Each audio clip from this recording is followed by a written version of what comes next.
we're going to welcome Michael into the room, and we're going to have a chat to him about the end of his year, what he's got coming up music-wise. So if you've got any questions or comments, pop them in, and we'll try and get them. And let us know where you're watching from. We'll welcome Michael in. Hello. Hello, how y'all? Thank you for joining us. It's so exciting. Thank you so much. Yes, I'm excited. Thank you so much for having me. Anytime. I've had quite a few people tell me about your music, and when I listened to it, I was like, oh, this is great. I'm never going to turn it off. It's staying on forever. It's just amazing. But welcome to Australia. It's a long way from where you are at the moment. It is. How has 2023 been for you so far? It's been really good so far. We're winding down, getting ready to start the holidays here and start next year. But it's been a pretty good year, especially musically. We've gotten to play a lot of good shows all around the States and hadn't left the States yet, but I hope to maybe next year. You never know. Definitely. We want to go over there, so that might be next year too. Maybe we can do each other's ends of the planet. I hope so. I wanted to start back. We have a bit of a tradition at Country Kickback when we have an artist that hasn't been on the show before. We just like to go back in time and learn their musical journey, how you got into music, what made you go down the path that you've gone down into this genre, and why is your love for music so strong? Well, I grew up in a pretty musical family. I'm from a little town in Alabama called Goshen, and there's probably 380 people there total. 379 once I left, so it's not a very big town. But my mother played the organ at the local church that I attended, and my stepdad was the choir director. So musical family, and then actually my dad was in a band when he was in college, so I just fell into that naturally. I had to pick up a guitar and start playing. So I did I think I was about 14 years old when I first started. And I would play, all the gospel songs in church, and really started, my love for it came when I started figuring out how to write songs. And that was when I was a teenager, the formative years where there's a lot for a young man to write about. So once I figured out I could put my thoughts and feelings down on paper and add a little music to it, there we go. So it went from so it went from church to playing at parties, high school parties, and bonfires and that kind of thing. Then I met my wife when I think I was 19 when I met her, and I got married fairly early. We were married when I was 20 years old. Wow. So I got married and went to college. We both went to the same college. And I kind of, I still would play in college, play at bars and parties and that kind of thing. But once we had my daughter's 20 years old now. So once we had her, I kind of took a little break from, traveling and playing music. So I took about 10 or 12 years off totally. Now I would play at home and kept writing songs. But, I wanted to raise my family. So how did you feel taking that pause in music? I know it would have been amazing staying at home and raising your family, but I find for music, for me and a lot of people I've talked to, is it's not actually a choice. We have to do it. If you don't do it, you're stuck. Did you find that the playing at home and writing, was that enough to sort of get that out of your system? How did you go with that? Well, I really had to lean into the writing when when I was at home. Now I would play locally, but it's just not conductive for a family to be playing late at night bars and traveling several days. But it was enough to satisfy it, and I trusted God's plan. I knew He'd lead me back into it eventually, and He did. So once my daughter was 16, we barely see her anyway. So she'd come home to get gas money and food, and then I told my wife, I said, I really want to start playing again, and she was all for it. She's been supportive from the start, and we really started going at it hard again. I guess it's been 5 years ago now, and hadn't looked back. So we'll see where it goes. I was going to say, it's grown pretty well from you in that time, looking back through what you've been doing, and it's sort of gone from one to the next. It's been great to see you out there. How does your wife? I bet you is she enjoying you being out there? She would have probably felt very similar, knowing how you felt when you weren't out performing all that time. She would have had to put up with that too. So she's excited Yes. that you're out. Yeah, she knows I love it, and we were talking earlier before we went on air that there's no money in it. I mean, we artists make money selling T-shirts these days, That's and exactly right. but she knew I loved it, and I tell her all the time, because it's trying to make financial sense of it. Sometimes you can't make sense of it. So she said, "Well, you love doing it, don't you?" And I said, "Yeah, absolutely. So go do it." She's been very supportive the whole time. So beautiful.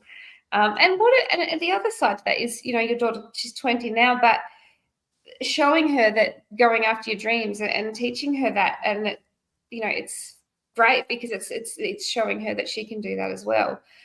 Does your daughter sing as well? She can, but she doesn't. She was probably 17 years old, and she said, "Dad, I want to play guitar. I want to sing." So that made my day. I was, oh, here we go. Well, I taught her how to play Amazing Grace, and it took her like a week to learn it, and that's just incredible. And she did it. She did it at home. That was it. She put it down and now on to the next. No. She might. I reckon as she gets older, she may come back to it, and the storytelling will continue. Hopefully, it's just it's so lovely to hear your story, and it's exciting to see you here. But what have you got the rest of the year? I know you're slowing down a little bit. You've got a couple of small private shows coming up for the rest of the year. What does 2020 hold for you? Are you going to be releasing more music, getting out on the road? What are you hoping, and where can we keep an eye on that as well? Yeah, well, I've got we released our last single in August for this year, and when we recorded that one, we've got two more that we recorded in that session that we hadn't decided on a release date yet, but I'm thinking probably late February, early March. Next year we'll start back and release those two. I like to release just a single every 6 to 8 weeks, And, I've been writing a bunch more, so I got to get back in the studio, and I've got a great duet that I wrote with an artist, a local artist. Well, I wrote it for her. It's called Hard to Hide, and she's going to sing. We've already recorded it, but I don't know when we're going to release it. She sings background harmony in the second verse on it, and I think it's going to be the next Whiskey Lullaby. That's just my thoughts, but I hope so. I'm bragging on it because I wrote it, but I love it. It's my favorite song I've written so far, and I can't wait for people to hear it. How do you find? I mean, and you were saying to me you started writing quite young, and at a very impressionable time. How do you find that? Like, it's okay to write a song and have it at home, but then to put it out in the world, or to play it live, or to release it, is that hard for you to do, or is it something that you just sort of used to? Well, back then it was hard. The first time is very hard because you're being a lot of times you're being very vulnerable, especially when I was a young writer. Everything I wrote about was something I was experiencing, and so I wanted to keep people's name out of it. And you don't want to tell too much. Yes. But as I got more mature into it and everything, I started writing. Not only a lot of them are about me and about things I've had happen to me, but more so now is what I've observed, or sometimes somebody will tell me a story they're going through. So it's easier now. I can't wait to play it, because you can't. Once I figured out it's art, you can't go wrong with it. So write it down. Somebody's going to relate to it. Not everybody may like it, but somebody's going to relate to it. So I love releasing new music. I love playing new music now. Yeah, that's the thing, is that there is always going to be someone who relates to it. But the other thing, I don't know whether you find that, I find I listen to a song and it takes me a few listens to really understand a song, because I like to unpack it in my head. But what I do find is that you might write it about something, and your listeners hear and take a different thing to it. Do you find that happens, and people come to you going, "This is my meaning to what you've just done"? All the time, and I love that about it, because a lot of times I do a lot of songwriters rounds in Nashville where we're just trying new stuff, in front of an audience, and people will come up and they'll say, "What is that song about?" And I never want to tell them because I want it to be about what you think it's about. It may not Yes. be what I wrote it about. Yeah. So That's what I that's the love. power of music. I love it. Yeah, that's what I love about music. And I'm a nurse in my day job. I do nursing and teaching, those sorts of things. But hearing, I love hearing when people, especially when people aren't well or having a downtime, that what they take out of a song is that it may not be written anything like what that is, but it's healing and helping them. And I actually think I get just as much out of hearing those stories from people as I do listening to the music sometimes. Me It's too. As an artist, I love it. That's what makes it fulfilling yeah, because it may not, my favorite song may not be your favorite song, but we've got our reasons for it. And I love to hear the feedback. Like, what do you write this about? And I'll say, well, what do you think? And they'll tell me their story. Well, here's what I think it means. And I yeah. love it. I want to hear what it made you feel. I want you to feel something. So, Yep. And it works. It's beautiful when you hear that. It just keeps mhm. you going. Um, so you do the same as what a lot of us hear at 6 to 8, 12 weeks as a single, which is sort of the new world, isn't it? Singles over Yeah. albums. Unfortunately, everyone here knows I'm an album person. I like to hold it. I want to read who played on it and what Yeah. about it. But it is a hard thing to be doing, releasing a new song every 6, 12, 8, 12 weeks. You don't get the life out of a song as much as you used to. Right. But when you do that, you were saying before, when you go out on the road, merch is the best way to support an artist now, isn't it? Yeah. Have you got some merchandise? Probably not to get to us by Christmas in Australia, but people nearby. Can people order merch from you and Yeah. support? Absolutely. I think there you go. He threw that graphic up there. That's what all I've got out now. And we take all that to every show and that's really, I mean, I get paid to play shows, but it's not, you don't get the money from streaming. So this is the way musicians can afford to do what we do. So any support, you buy a hat, buy a t-shirt, that means more to us than anything. Yes, So yeah, you can absolutely. order that and they'll do their best to get it to you by Christmas wherever you're at. So if we do that, we go to check out in the comments. I have got the website and things, but at the end of the show, have a look at the website, and if Mhm. you see something you like, make sure you order it. It's a great gift for Christmas. All your family will love it. And That'll ticket. we're working on international shipping. We hadn't got it worked out yet. It's quite expensive to send it overseas, but It is. Yes. we're trying to figure that out on a few things anyway. But we'll Yes. work it out. If We will get I'll there. figure out a way. Absolutely. Now, and we've just said, the streaming platforms aren't the best, but if you don't want to buy merch or you can't get to a show, streaming music is the best way now to hear your artist. Mm-hmm. What streaming platforms are you on, and do you have a preference as to what people listen on? I know when you press that like button or that love button, it gets you added to playlists and it helps. Every bit helps, but is no preference anywhere? Not really. I should be everywhere. Everywhere you stream music. A lot of people do Spotify or Apple Music. That's probably the main two. But wherever you listen to, you're correct. You said exactly right. Please just hit the like, hit that plus button, because that way we can get added to playlists and get more people to hear it that wouldn't have discovered it on their own. So that's the best way you can support it. And also on social media, like, comment, and share on Yeah, posts. And a lot of people have been doing that, and it helps a great deal because it other than does. that, we have to pay for advertising, and I don't have the money to do that. Exactly right. No, that's right. You can't do all of that and not make money from songs, can you? But absolutely, sharing a post, liking a post, making a comment gets it out, and every single person that does that, that algorithm will jump in and send it to somebody else that might have an interest. And here we go. MJH knows my vote for the next single. Yeah. That guy, yeah, Cal Ramita, man, he's done tremendous things for me. He's taken, if you look for a video he took of me in a little honky tonk right down the road from my house, he did a Oh, video of me singing "Why Lady Why," an Alabama cover, and then an original song that we've got recorded, but we're trying to work on releasing it. I've got some things to work through with that, but that's what he's talking about. I know exactly the song you're talking about. It's it must be hard trying to work out what order to release songs, and especially when you're playing them live and you get different people reacting in different ways. That would be a nightmare, I imagine, trying to work out what one you're going to do next. Well, for me, it's just how soon you're dying to get it out there. It's like as soon as I record it, I want to release it, but it's not the most strategic. It's for me, the waiting is the hardest part. Yes. Yeah, once it's ready, you're ready for it to go out to the world. Yeah. We'll share. Yes.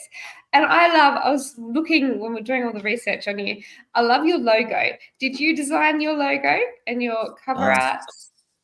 Yeah, the logo was now I do all the graphics myself, but the logo itself, the brand, that MJH, was made for me by a guy named Perry Brown. He's a graphic design guy in Troy, Alabama, and he's been, man, that logo and the Michael J. Hughes logo you see on the T-shirts, he did a great job. I would highly recommend him. I think it's Perry Brown on Instagram. Perry Brown. We might have to share him into the comments because he's done a great job. And then a lot of my album art has been done by, let me shout them out too, it's 716 Creative on Instagram. And that guy works through my merch company, CH Lone Star Promo. Tremendous job. Jonathan Black, I think, is his name. He does great work.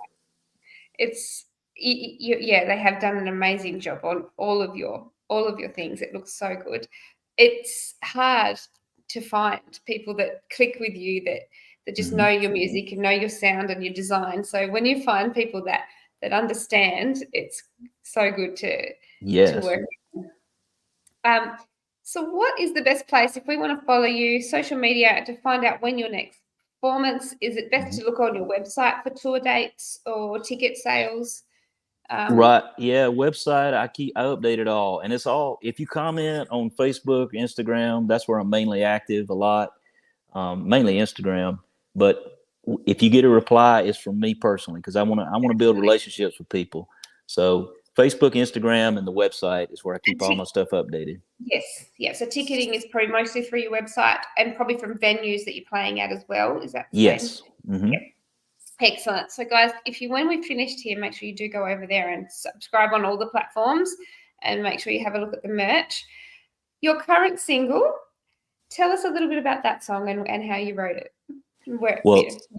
The latest one I didn't write. That was Thunderbird Night. I'll tell you how that came about. So I record in a place in Franklin, Tennessee called Studio 19. Yes, and I'm very fortunate to be able to record there. It's a very famous studio. A lot of great artists have recorded there. And my producer is a man named Larry Rogers. And he actually brought this song to me. That it was actually been released in the 90s. And my style of country is mostly 90s country. And he said, Michael J. said, see what you can do with this song. It's been released, but I don't feel like it's been done the justice like it should. Yeah. So I want you to record it. And when I heard it, I knew we had to record it. That's my kind of music. I wish I'd have written it. But 90s country, you cannot beat it, can you? No, you can't beat it. But it's written about an old honky-tonk in Vicksburg, Mississippi. And man, it's like all the places I play around here. I wish I would have wrote it because it's me. It's you, yes. Yeah. Well, you have definitely done a great job of recording that song. I love it. It's on high rotation here. Actually, quite a lot of I've heard so much about your music here in Australia, which is just really exciting. So hopefully we can get you over here at some point. That would be amazing. But yes, we before we do go though, I know that I always tell people 20 minutes and then we always go over time. I'm not a good timekeeper. Tell us again where we can find you so that remind everybody. But actually, before we do that, I do want to touch base on, we were talking before we went live, and 22 a day with the Valhalla project. Tell us about that, because I think it really ties in with what we're doing here at Due South, and it's a really important cause. Yeah. Well, I wear these little metal armbands. You can order them. I'm not affiliated with them in any way except I support them. But it's Till Valhalla. The Till Valhalla project. It's 22 a day. And what that stands for is, unfortunately, there's 22 people a day that in their life from PTSD, and it's a lot of veterans. That's the statistics behind that. So every time you purchase one of these bands, that money goes to support a veteran in crisis or veteran's family. And I just saw it one day, and that means a lot to me. I like to support veterans. I never got the opportunity to serve, but I love to support them. So I wear this to every show I play, and just to get people to ask about it and bring awareness. So thank you for asking about that. It is such a good cause, and we will at the end of the show find their link and pop it in the comments if you want to go along and support them as well, because it's such an important cause, and getting that out to the world so they know it's so important. Also good for Christmas presents. That's right. Supporting people, that's right. Thank you so much for taking the time to talk to us. It is so lovely to have you. I can't wait to see what you do in the new year and new songs. I can't wait to hear your next single, and hopefully you'll come back when you've got your next single ready and we can talk more about that. I'd love to anytime. Thank you so very much. Thank you. Anytime. Make sure that you guys go and check Michael J. Hughes on all the platforms, all the social medias, all the internet sites, and follow so that you can find out when new music is coming and when he's playing near you. Make sure that you get out there and support live music, especially here in Australia. It's summertime. It's starting to get beautiful. So everyone needs to jump out and get to as much live music as you can, support the industry. Thank you again for joining us. It's been an absolute pleasure having you. And have a lovely Christmas. It's not far now. What are we, 15th today or 14th for you? 14th right? For me, yeah. It'll be here before you know You're in the past. Yeah, have a great Christmas and a happy new year, and stay safe. You as well. Thank you. Thank you, everybody. We will have some shows before Christmas. I know they're coming to you at different times, different places. A few surprise things that we've got coming up. So make sure you keep an eye on the page, and have a lovely weekend, everybody. Drive safe. Thank you, Michael. We'll see you later. Thank you.